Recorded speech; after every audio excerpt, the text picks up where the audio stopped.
Ninakusalimu kwa jina lipitalo majina yote. Hili si jina la mtu awaye yote, bali ni jina la Bwana wetu Yesu Kristo. Karibu katika mfululizo wa masomo ya kesha la asubuhi. Leo ni Mei 17 ya mwaka wa 2025. Tuombe. Mtakatifu, mtakatifu Baba yetu na Mungu wetu ketia mahali pasiri juu mbinguni. Jina lako takatifu litukuzwe.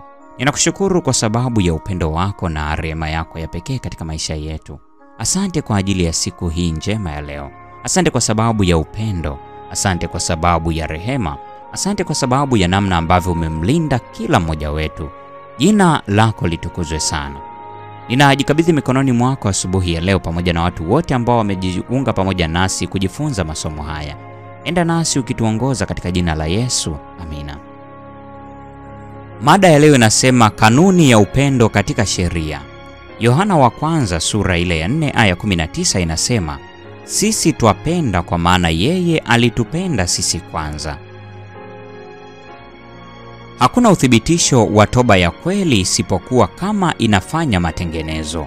Ikiwa atarudisha rehani na kutoa tena kile alichokuwa ameiba, kuungama dhambi zake na kumpenda Mungu na wanadamu wenzake, mwenye dhambi anaweza kuwa na uhakika kwamba amepita kutoka kifo na kuingia uzimani.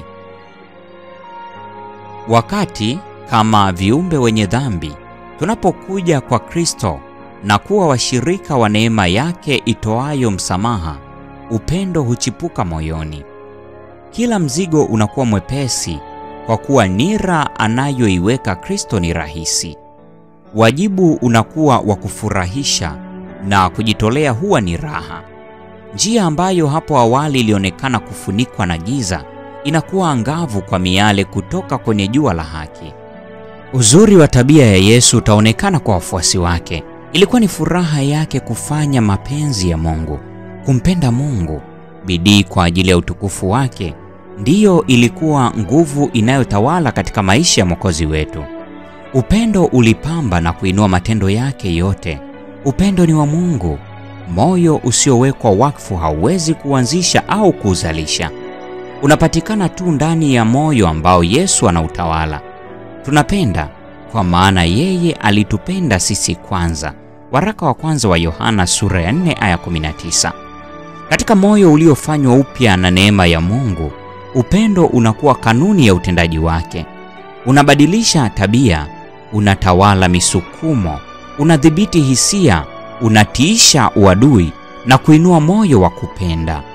Upendo huu unapotunzwa ndani ya nafsi hufanya maisha kuwa matamu na kueneza ushawishi unaotakasa pande zote. Kuna makosa mawili ambayo dhidi yake wana wa Mungu, haswa wale ambao ndio tu wameiamini neema yake, wanahitaji haswa kuyalinda. La kwanza ni lile la kutazama matendo yao wenyewe, wakiamini kila kitu wanachoweza kukifanya ili kujileta katika mapatano na Mungu. Yeye ambaye anajaribu kuwa mtakatifu kwa matendo yake mwenyewe katika kuitunza sheria, anajaribu kitu kisichowezekana. Kile ambacho mwanadamu anaweza kufanya bila Yesu kimechafuliwa na ubinafsi na dhambi. Ni neema ya Yesu pekee kwa njia ya imani ambayo inaweza kutufanya kuwa watakatifu. Kosa la pili litupasalo sisi kuwa na hadhari nalo ni kinyume cha lile la kwanza.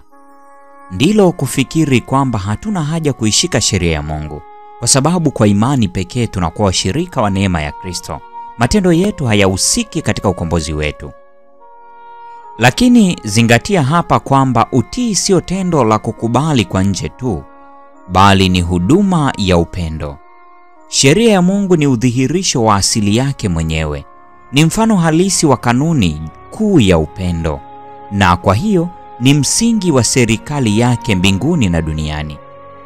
Ikiwa mioyo yetu itafanywa upya na kufanana na Mungu, ikiwa upendo wa Mungu umepandikizwa ndani ya nafsi, je, sheria ya Mungu haitatekelezwa maishani?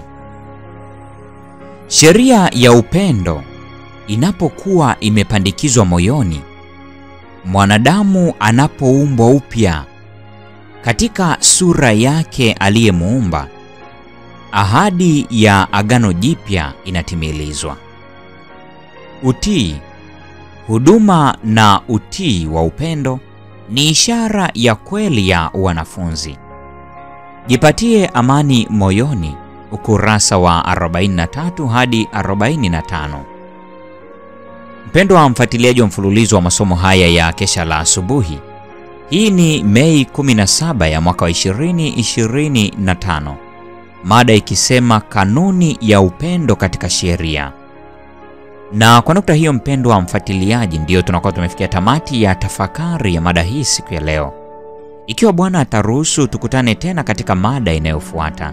Neema yake Bwana wetu Yesu Kristo idumu kuwa pamoja nasi sasa na hata milele. Amina.